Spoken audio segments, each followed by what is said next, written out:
This is what we're talking about right here. It's a nice little big fish, almost 4 pounds. Good job, buddy. Keep on growing. I'll be back.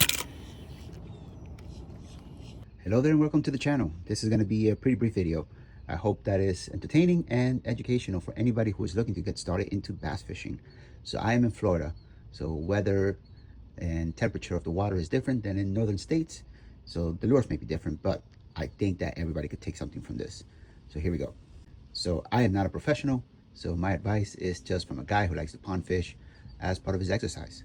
So I started fishing probably about a year ago, and I started with a spinning reel and the soft plastic worms, which are awesome. So there's a nice, easy way to enter. Spinning reels are super simple. You just kind of flip the bell, fling that bait out there, and it just goes, right? So, and if you use a plastic worm, all you gotta do is make sure that you have the line kind of tight and let that worm kind of tug it, and let the fish tug on the worm. So my favorite worms are from Zoom, if you could tell. So we started with the sticko worms from XPS, which is great. We hook them in the side and we kind of dangle them and let them kind of wobble like this in the water. Pretty good in the summer, I have to say. But as always, you want to switch things up. You want to have different variety, because sometimes they get tired of seeing this. Maybe they're not hungry for that kind of presentation.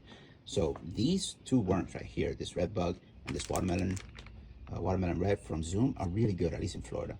And I hook them up Texas rig, just like you see here, with a floating weight on the top and the hook through and out the side. So what happens with these is that as you throw them in the water, they go down. What happens is when it gets to the bottom with that weight, this tail floats up and wiggles, and it gets a nice presentation of a worm to a bass. And then as you pull it, you know, it straightens out again. And then when you stop moving it, the tail comes back up. So you pull it and then it comes back up. You pull it, it comes back up. I find that if the fish are active, they're gonna wanna hit that. It's awesome. The problem with these that I'm having is that usually what hits those worms is the smaller bass, right? 1 to 2 pounds, and it's consistent. You're always gonna get 1 to 2 pound bass, at least in my area. So this is a lot of fun and a good way to get started with these right here, because there's not much to do. You're just gonna cast and leave it out there and the bass hit it. Right after that, you can go to the bigger ones, right? You could bigger soft body worms. This is the fancy tail one that I don't know what's actually called, but it's a fancy tail from Culprit. And obviously the bigger the worm, the bigger the bass. That's just from my experience. So this crawfish looking one, the crawtail, is pretty good because it swims and this paddles. It looks like a swimming crawfish. And these paddles just move back and forth, and it creates a nice looking bait for the bass. So with this, I've gotten bigger bass than I've gotten with these smaller ones, obviously.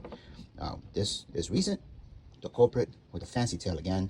So the same premise. You can either swim this very slow, which I haven't done it. I usually just Texas rig it and I let it crawl at the bottom and let that tail do its job, right? And I've gotten some good bass on this. A little bit bigger than what I've done with the smaller worm. Now, if you're done with the worms, or you need a variation and you want a little bit more activity, the fluke is the next thing you should try.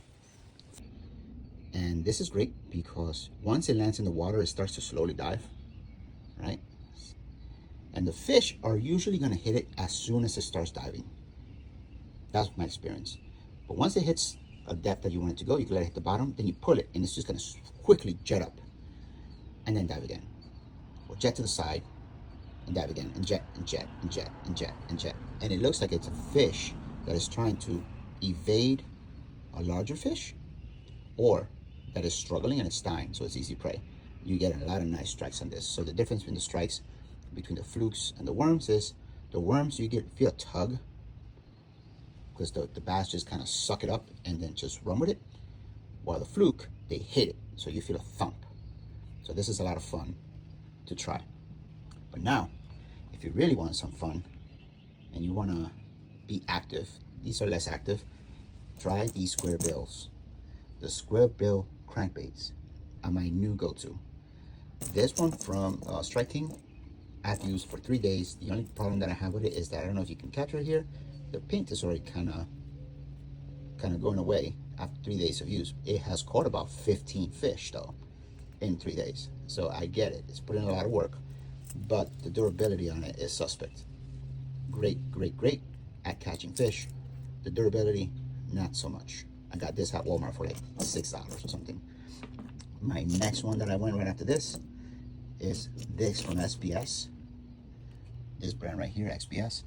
And this one is larger than the Strike King, and it also performs really, really well over grass, which we have a lot of that in Florida. It almost never gets hung up. Usually gets hung up right at the shoreline when you grab some grass that is growing into the water. So this is really, really good at catching bigger bass. So you'll see in the video later on, I caught a nice 3.84 or 3.82 pound bass this morning on this guy right here while I was trying to look out for the gator that lives in that pond. So really, really good lure to try out once you are tired of the easy soft baits, or you just want to mix it up. Go for this guy. Now check out the videos.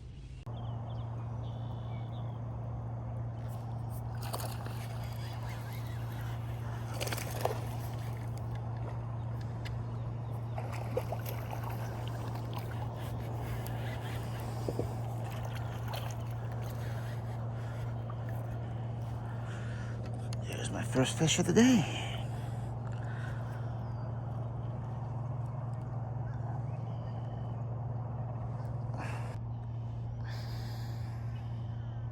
Good 15 inches. I like it. I know there's fish here, but I know there's also at least one big gator. So I gotta stay away from this water line.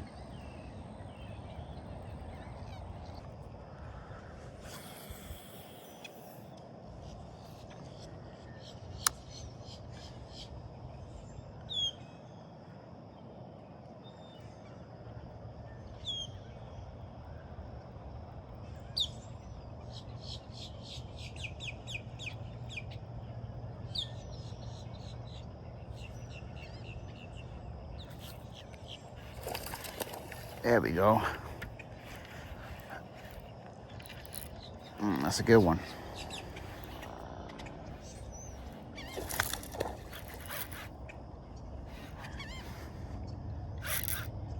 Yep, that's a good one.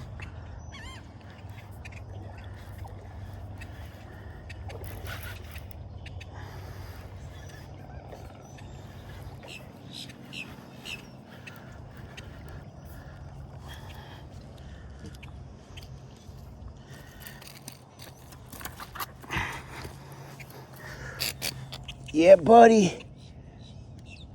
Oh, yeah. That's a big beast. That's a beast right there. There we go.